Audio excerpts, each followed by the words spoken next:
जो राम को लाए हैं हम उनको लाएंगे। इन राम के नाम पे सत्ता भी ले ली और राम के नाम पे जो लोगों ने अपनी आस्था से धन जुटाया, दान दिया, वो भी लूट लिया। प्रधानमंत्री कार्यालय से लेके इतने बड़े बड़े अधिकारी उसमें शामिल हैं। ये लूट कैमरे की निगरानी में हो रही थी। मूर्ति तो पानी भी नहीं पीती। ये तो सब जो है उनके नाम पे सत्ता भी ले ली भाजपा ने और धंधा भी चला रखा है। पैसा भी जो है कहाँ जा रहा है, किसके पास जा रहा है, अब देख लो। क्यों इस्तीफा दिया अगर आप सच्चे हैं? ये चाइना है, पाकिस्तान है, बांग्लादेश है, कौन सा देश है जहां इजराइल है, जहां जा नहीं सकता चुनाव सांसद? पहले वहां मुसलमानों को पीटा गया, फिर वहां जो टूरिस्ट गए उनको पीटा गया, लगातार पीटा गया, और फिर वहां नियंग सिखों के साथ क्या हुआ ये भी आपने देखा। देखो, आप ये मान लो कि जिस तरह से पहले आपको याद है कि लूट हुई थी और लूट के मंदिरों को लोग ले गए थे, वो आता था, याद है नहीं याद है आपको? ऐसी ही लूट अब हो रही है और ये वहां हो रही है उस धरती पे जहां ये कहा जाता है कि भाई जो राम को लाए हैं हम उनको लाएंगे। इन राम के नाम पे सत्ता भी ले ली और राम के नाम पे जो लोगों ने अपनी आस्था से धन जुटाया, दान दिया, वो भी लूट लिया। तो ये तो राम के नाम पे लूटने वाले लोग हैं। और जो बड़े हाथी हैं उनको तो बचा दिया और उनको परिंदों को पकड़ के कह रहे हैं। किसी भी उसमें पूरा बोर्ड है, प्रधानमंत्री कार्यालय से लेके इतने बड़े बड़े अधिकारी उसमें शामिल हैं। ये लूट कैमरे की निगरानी में हो रही थी। कहाँ है ईडी, कहाँ है इनकम टैक्स, कहाँ है सीबीआई? क्यों नहीं पूछ कर रहे हो भाई? 2 लाख रुपए पे तो ईडी आ जाती है। संजय सिंह ने 1 लाख रुपए ले लिए थे। 1 लाख रुपए का आरोप लगा था संजय सिंह पे कि उन्होंने 1 लाख रुपए घूस ली, तो ईडी वाले पकड़ के ले गए थे, जेल बंद कर दिया। कहाँ गई ईडी? मनी लॉन्ड्रिंग नहीं है ये, करोड़ों रुपए घोटाले का मामला आ रहा है, चांदी, तमाम तरह की चीजें। हालांकि मैं तो बहुत इंटरेस्ट ले रहा हूँ कि जिन्होंने दे दिया उन्होंने तो दे दिया, लेकिन किसी के भी जो है आस्था का अपमान ना हो, इसका ध्यान रखना था सरकार को। तो जब अयोध्या में लूट हो रही है और लूट के बाद असर कैसा है, वो अयोध्या का 2024 का लोकसभा रिजल्ट आपके सामने है। तो जैसा करोगे वैसा भरोगे। स्वर्ग नरक का तो पता नहीं, यही मिलेगा जो कुछ मिलना है। अब आप समझ लो कि बिना एफआईआर के एसआईटी का गठन, और एसआईटी ने क्या किया और एसआईटी की रिपोर्टों पे कितना काम होगा, सब आपके सामने है। 1000 का घोटाला होने के बाद भी जो है 1000 का 1000 सॉरी बता दो, आप ही बता दो। 1000 करोड़ घोटाला होने के बाद जो है उन्होंने इस्तीफा दिया है। छोटी रकम है क्या ये? तो उस तरह किस तरह देखते हैं इनका? आप सहारनपुर को दे दो, यहाँ के सैकड़ों गांव आबाद हो जाएंगे। मैं फिर कह रहा हूँ, जो इष्ट है, ईश्वर है, भगवान है, जिनके लिए कहा, जिनको लोग नतमस्तक होते हैं, उन्हें पैसों की जरूरत नहीं है। उनके नाम पे जो धंधा कर रहे हैं उनको पैसे की जरूरत है। कल आप उत्तराखंड में गए थे, मूर्ति तो पानी भी नहीं पीती। ये तो सब जो है उनके नाम पे सत्ता भी ले ली भाजपा ने और धंधा भी चला रखा है। पैसा भी जो है कहाँ जा रहा है, किसके पास जा रहा है, अब देख लो। क्यों इस्तीफा दिया अगर आप सच्चे हैं? इस्तीफा क्यों दिया आपने?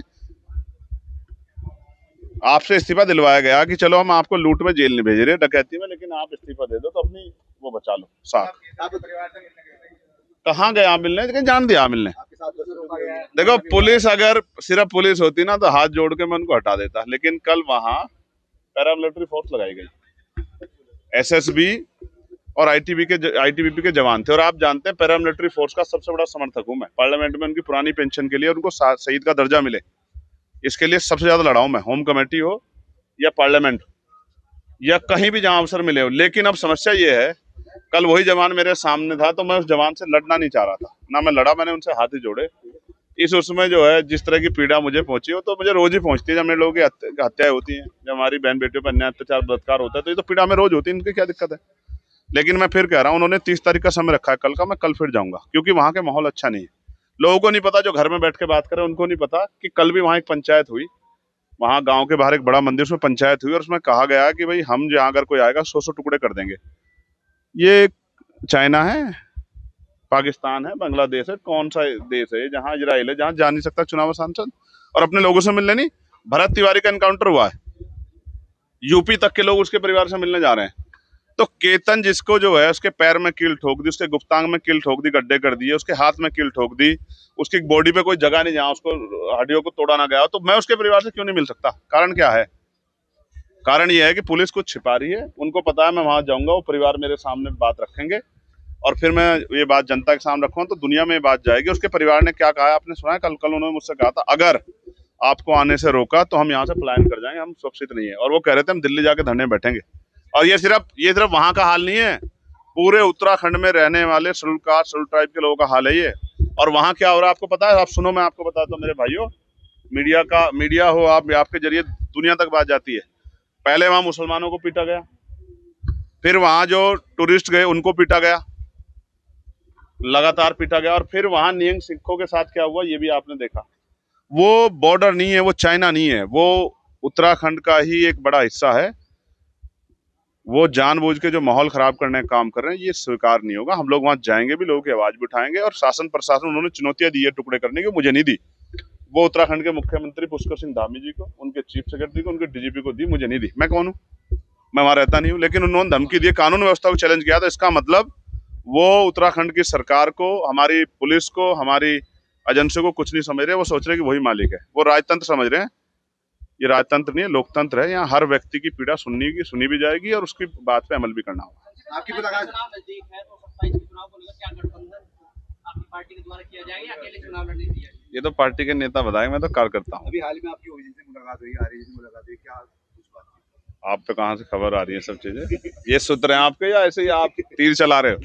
देखो, लोकतंत्र में मैं और वो साथ बैठते हैं जिनका आपने जिक्र किया। दूसरे जो साथी जिनका वो लखनऊ में मुझसे मिले, वो बहुत सीनियर है इस आंदोलन में, और उन सबके लिए बधाई। और जो भी चुनाव की प्रक्रिया होगी आपके सामने आएगी, कुछ छिपेगा थोड़ा ही। अगर 2027 की बात करें तो क्या आपकी पार्टी अकेले लड़ेगी या फिर गठबंधन को कुछ जैसे? यार, मैं अकेला आदमी नहीं हूँ, पार्टी हमारे यहाँ लोकतंत्र है। जैसे बीजेपी की लिस्ट आने में कितना समय लग गया, जबकि लोगों को नाम पता था। तो जब कुछ होगा सब आपके सामने होगा, ऐसा मत करो आप। ऐसा मत सोचो कि मैं कुछ छिपा करूंगा। लोकतंत्र में कुछ छिपता है क्या? अच्छा चलाओ या बुरा चलाओ, चलाना तो आप भी को, तो आप ही बताएंगे भाई। धन्यवाद सहारनपुर, हम तो सहारनपुर से हैं, जो कुछ है हमें सहारनपुर ने बहुत कुछ दिया, इसलिए सहारनपुर का धन्यवाद।